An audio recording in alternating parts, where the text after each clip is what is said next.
Hola, ¿cómo están? Los invito a ver una charla con el doctor Daniel Stambulian en Sidus Time. Hoy empezamos una serie de entrevistas para Sidus Time y nada menos que nos vamos a dar un lujo enorme porque estamos con el doctor Daniel Stambulian, maestro de la infectología en la Argentina. ¿Qué tal, doctor? ¿Cómo está? ¿Qué tal? Es un gusto estar contigo y además siempre yo aprecié y respeté tu conocimiento como periodista científica. Un honor de corazón. Bueno, el doctor no es casi innecesario presentarlo, pero podemos decir que se recibió de médico en la Universidad de Buenos Aires, hizo un doctorado, ¿no es cierto?, en la universidad, otro doctorado, porque primero se especializó aquí en pediatría y en neumotisiología, hizo un doctorado en la Universidad del Sur de California, y la cantidad de emprendimientos, de iniciativas es muy larga, pero mencionemos que creó FUNSEI, creó FIDEC, Fighting Infectious Diseases in Emerging Countries, fue presidente de la Sociedad Argentina de Infectología, presidente de la Asociación Panamericana de Infectología. Bueno, fue declarado ciudadano ilustre de la ciudad de Buenos Aires, pero como decíamos al comienzo, tal vez lo más importante es que después de más de 60 años dedicado a la infectología, es reconocido como maestro de generaciones y generaciones de infectólogos, ¿no? ¿Cómo se ve la infectología así a tantos años de haber iniciado su práctica? Mire, lo que me parece muy importante es que a través de todo este tiempo hemos podido desarrollar la infectología en casi todo el país y realmente ha sido muy importante la actividad que hemos podido desarrollar en los distintos hospitales y con los distintos médicos de los hospitales. Pensábamos como periodistas, siempre los médicos nos decían que habíamos pasado a otra etapa, que las enfermedades infecciosas ya estaban un poco relegadas, que ahora lo importante desde el punto de vista de salud pública era justamente las enfermedades no transmisibles, la hipertensión, la diabetes, las cardiopatías, y nos encontramos con un regreso impactante de las enfermedades infecciosas, ¿no? Tuvimos toda la pandemia, pero ahora estamos en plena temporada de dengue, que nos dicen los infectólogos que esperaban una temporada así interepidémica, o sea, las temporadas de dengue tienen picos, ¿no es cierto? Cada 4 o 5 años baja la cantidad de casos y después vuelve a subir. Este año se esperaba una temporada, digamos, entre comillas, tranquila. Sin embargo, el último reporte del Ministerio registra una duplicación de casos en todo el país. De 5.000 más o menos pasamos a casi 10.000. Sí, me impactó lo que tú me comentaste, porque yo tenía la idea de los 5.000 y tú ahora me dices que estamos cerca de los 10.000. Casi 10.000 casos en el último registro, ya debemos haber superado eso, y además 13 o 14 jurisdicciones en los que hay circulación autóctona, ¿no? O sea que es muy importante. En algunos hospitales ya hay internados por dengue, y en el Hospital Muñiz ya prepararon una sala especial como precaución justamente por esta aceleración en el número de casos. Los médicos están viendo todos los días pacientes con dengue, algunos, como decía, un poco más graves, otros menos graves, pero el Muñiz ya adelantándose como buen hospital de infecciosas que es, ya preparó una sala especial para atender si aparecieran casos graves de dengue. O sea, aparentemente esta temporada va a ser más intensa de lo que se esperaba. Nora, yo sé que tenemos 4 serotipos. De los 4 serotipos, ¿cuáles son los que predominan en la Argentina? En la Argentina en este momento hay 2. 2. Y entonces esto también agrava un poquito la situación porque quienes ya hayan contraído el dengue, si se vuelven a contagiar y con un serotipo diferente, sabemos que pueden desarrollar un cuadro complicado. Así que se esperaba tal vez una situación más parecida a Paraguay. En Paraguay están por los 70.000, 100.000 casos de chikungunya. Es una epidemia impresionante en Paraguay y se esperaba que en la Argentina tal vez un brote muy importante de chikungunya. Hay chikungunya, pero según, como siempre digo, según nos cuentan los infectólogos hospitalarios, que son los que están más en el frente, digamos, donde está la acción, más o menos cada 10 casos de dengue hay uno de chikungunya. Igual preocupante porque no se veía chikungunya acá en el país, ¿no? En relación a la vacuna, ¿existe una vacuna para el dengue?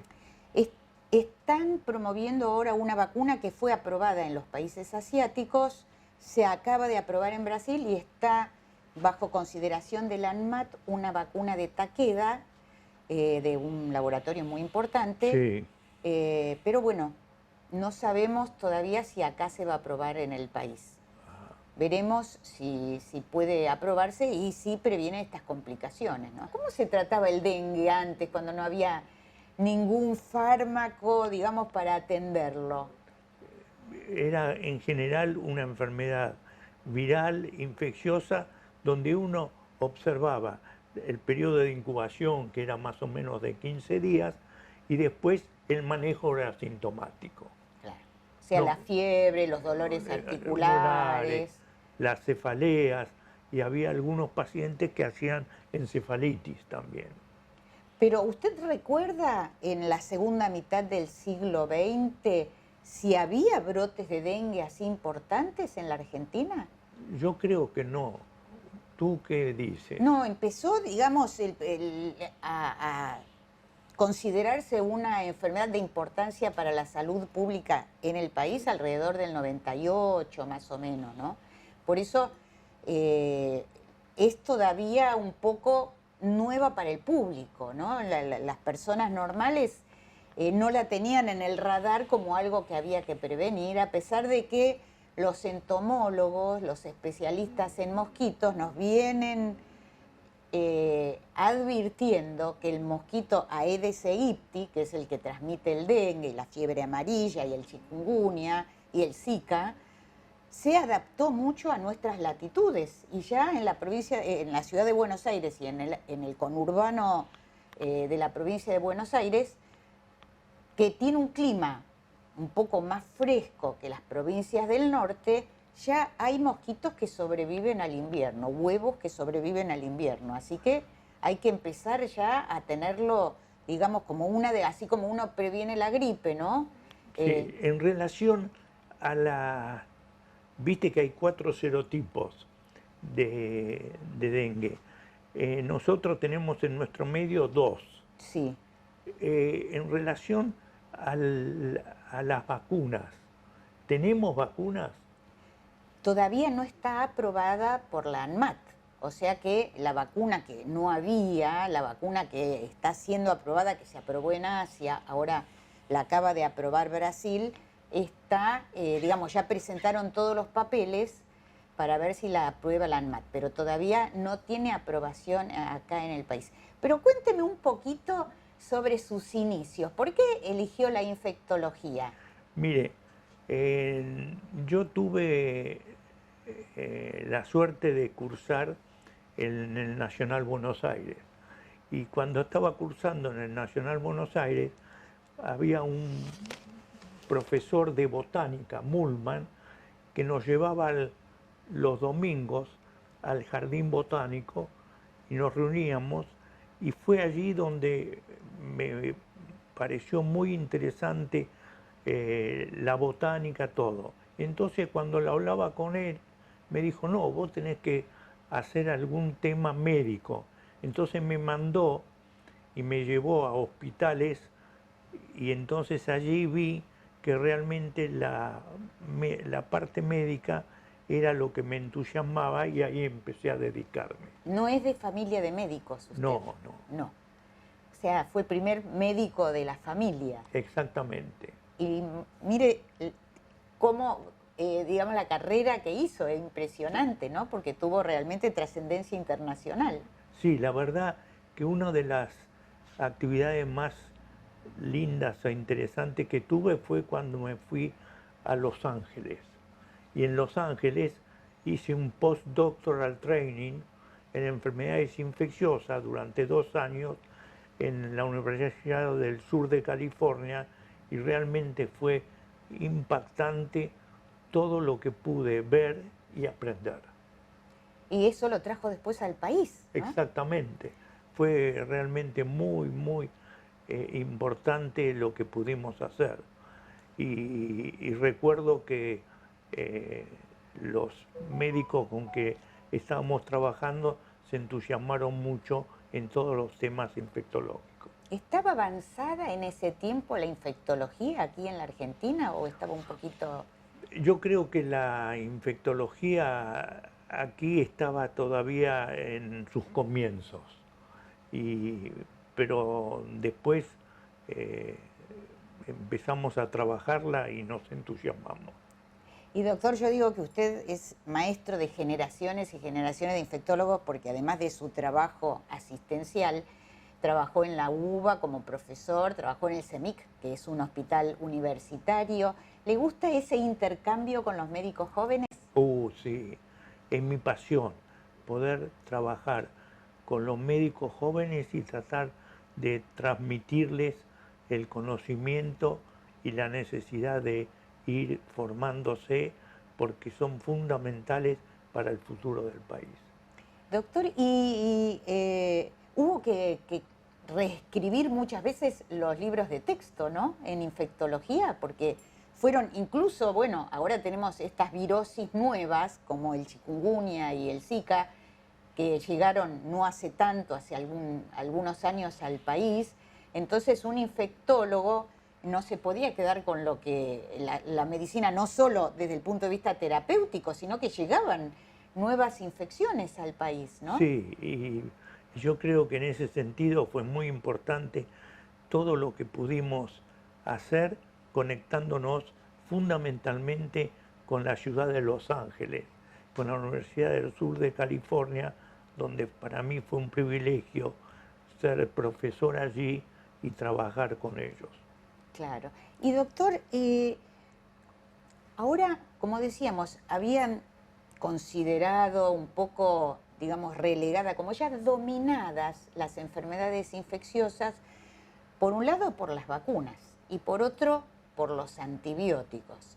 Las vacunas siguieron avanzando y se agregaron nuevas tecnologías para producir vacunas. Pero ahora tenemos una llamada de alarma de la Organización Mundial de la Salud por la resistencia a los antibióticos que en un momento parecían mágicos. No sé si cuando usted empezó su carrera era como el remedio que... ese fue también un poco, digamos, tal vez la clave del problema que hay ahora, que se consideraban tan mágicos que la gente empezó a comprarlos por su cuenta, autoadministrárselos, y ahora tenemos problemas porque hay infecciones que no responden a ningún antibiótico. Sí, hay una resistencia muy importante de muchas infecciones, por lo cual tenemos que estar muy alertas y muy informados para poder ir aplicando las nuevas medicaciones que salen para poder controlar las mismas. Y lo que ha sido muy importante, el desarrollo de las vacunas. Claro, usted vivió todo el desarrollo digamos, las campañas de vacunación que incluso llegaron a erradicar la viruela, ¿no? ¿Se acuerda? ¿A usted le tocó algún caso de viruela? No, pero en el 79 yo estuve trabajando con Paul Werley y tuve el privilegio de viajar con él y ver cómo podíamos poco a poco controlar la viruela, y se controló. Sí, se erradicó. Se erradicó en el 79. Es impresionante eso, ¿no? Pero sí debe haber vivido y tenido que atender tal vez casos de polio. De poliomielitis, lo triste fue en la década del 50, cuando muchos compañeros nuestros tuvieron poliomielitis y no estábamos todavía con las vacunas tan útiles para controlar la misma. Y yo recuerdo muchos compañeros nuestros que tuvieron polio. ¿En serio?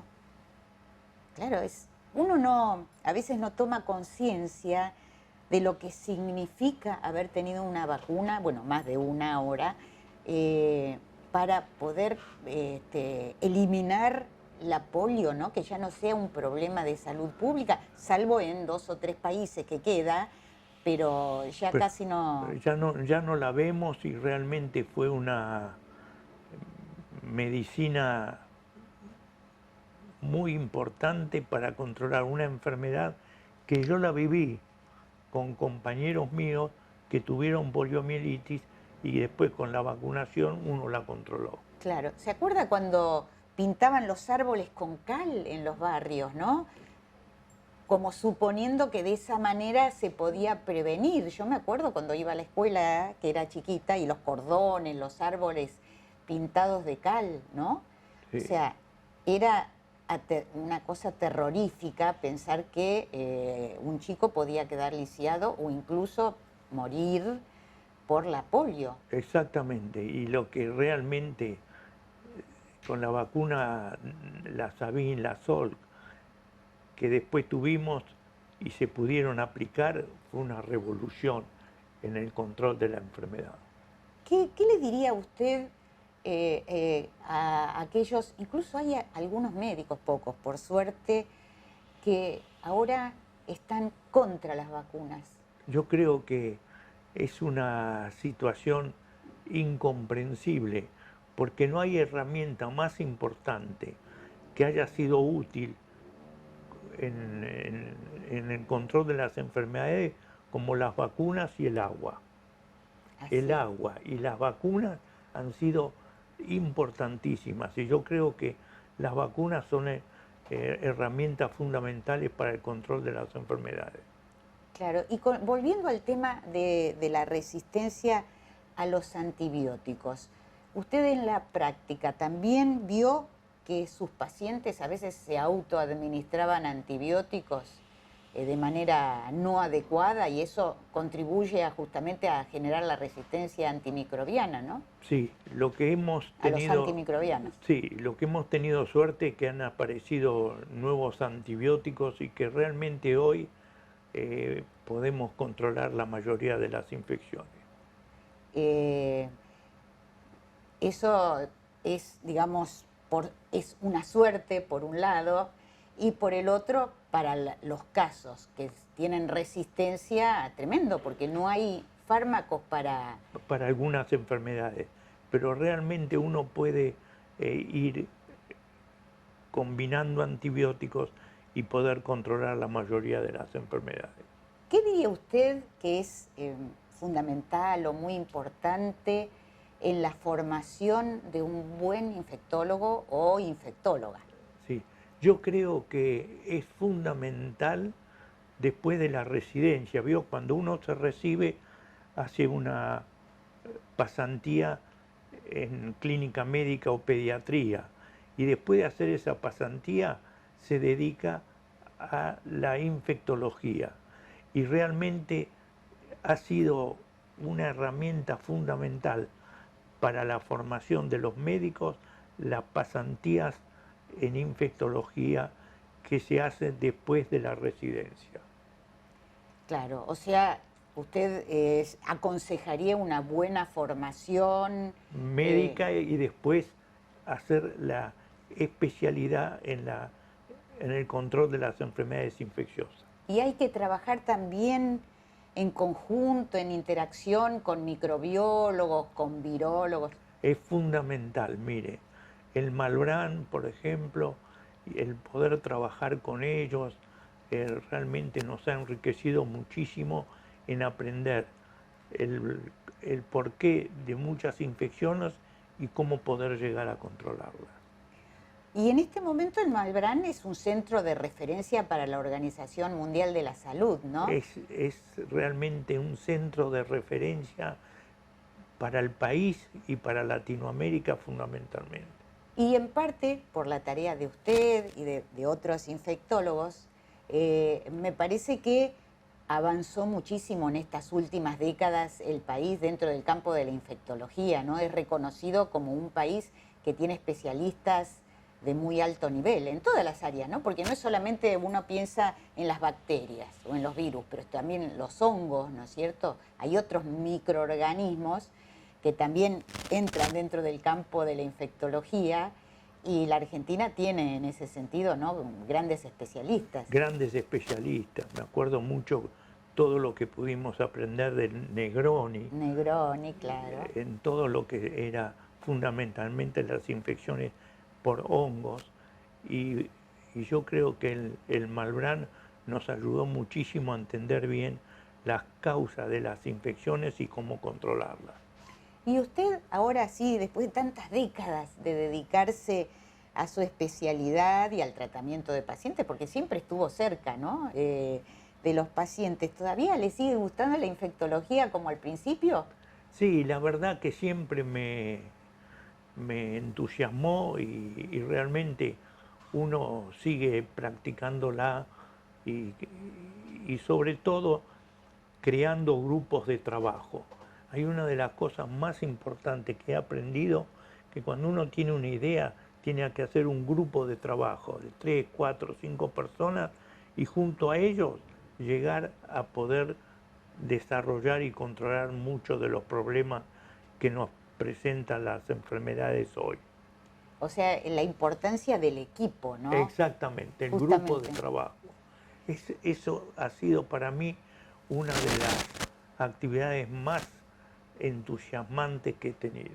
Que es un poco lo que gestó en FUNSEI. Exactamente. Que es un instituto de referencia para la infectología, vacunas, etcétera, y donde se tratan justamente los casos más específicos, ¿no? Sí, la verdad que ha sido muy, muy importante el trabajo que pudimos hacer, creando grupos de trabajo para controlar las enfermedades infecciosas. Bueno, doctor, no sé si usted quiere dejar alguna palabra no, yo lo como que quisiera, final de... Yo lo que quisiera de usted, que es tan importante, nos haga algunas reflexiones de cómo tenemos que pensar y manejarnos frente al dengue.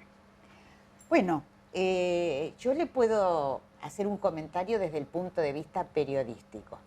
Y me parece que la tarea de los médicos como usted, que tanto frecuentaron y frecuentan los medios de comunicación y están abiertos siempre, médicos y médicas, ¿no? Se sobreentiende, están abiertos siempre a que uno los llame por teléfono, los llame al celular, estén a disposición para contestar nuestras preguntas, es algo fundamental. Porque una cosa es la tarea que hace un médico o una médica en el consultorio con un solo paciente o de a un paciente por vez, y es distinto cuando ese consejo que a lo mejor le dan a un paciente se puede difundir por un medio de comunicación masiva, ya sea la radio, la televisión, los medios escritos, y llega a miles. Es vital justamente que los médicos estén a disposición, ¿no? De alguna manera uno es un poco molesto y a lo mejor los llama un fin de semana o los llama en un horario no muy adecuado o cuando están trabajando o asistiendo pacientes y siempre quiere las cosas para ayer, ¿no? Porque todo en el periodismo es muy rápido. Pero es importantísima la tarea que hacen ustedes, los profesionales serios, ¿no? Porque si no contestan ustedes, contestan otros que no son tan serios y que a los que les gusta más estar bajo las luces de los medios masivos y muchas veces se difunden falsas verdades o, como decíamos, de las vacunas, directamente información absolutamente equivocada. Y en salud no es como en otros temas que uno, si dice, bueno, que van a arreglar la vereda de French y no la arreglan, no pasa mucho. Pero si uno recomienda un fármaco, como se hizo, por ejemplo, durante la pandemia, que recomendaban fármacos que no estaban probados, eso puede ser la diferencia entre la vida y la muerte, ¿no? O si recomienda no aplicarse una vacuna, puede ser la diferencia para una persona que está en riesgo entre la vida y la muerte. Así que la verdad es que la tarea de ustedes y la disposición a atendernos es algo que valoramos muchísimo. Doctor, algo que preocupa mucho, especialmente a las mujeres, son las infecciones urinarias, que a veces las padecen a repetición. ¿Hay algo para eso? Mire, usted sabe que 25% de las mujeres en algún momento tienen alguna infección urinaria. Por suerte, las infecciones urinarias son controlables y realmente no producen demasiados problemas. Lo único que siempre hay que tener presente que cuando uno tiene una infección urinaria con fiebre, es la preocupación de que pueda ser una infección urinaria complicada. Pero sin fiebre, la infección urinaria realmente es una situación muy controlable en las mujeres. Pero molesta, ¿eh? Molesta. Sí, ¿Se puede prevenir?